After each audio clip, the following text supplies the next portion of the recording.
Good morning. Nandito tayo ngayon sa Pagbilao.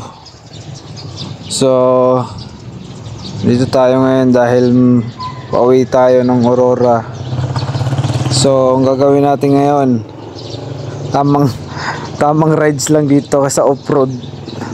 Sa off-road dito sa Pagbilao. Ang inang mga kalsada to. Puro lubak. Pag hindi ka maingat dito, hindi dandahan takbo mo dito, sigurado sugapa ka talaga dito sa mga lubak. Nasa gitna yung lubak, wala dun sa kanan. Nasa second lane.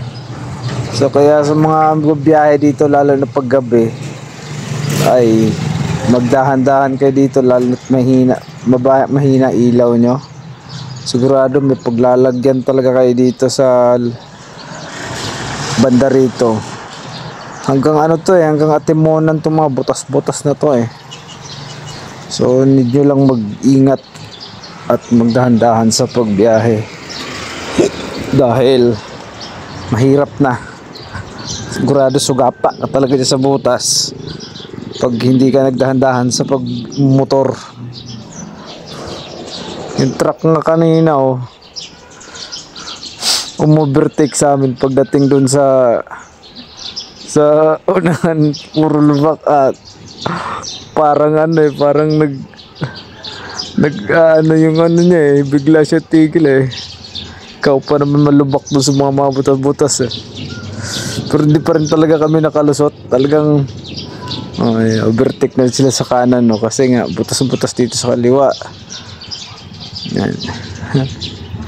Ayan yung truck overtake siya. Pag overtake niya, biglang tumapat siya dun sa mga lubak ito. Hindi mo dahan-dahan siya, di ba?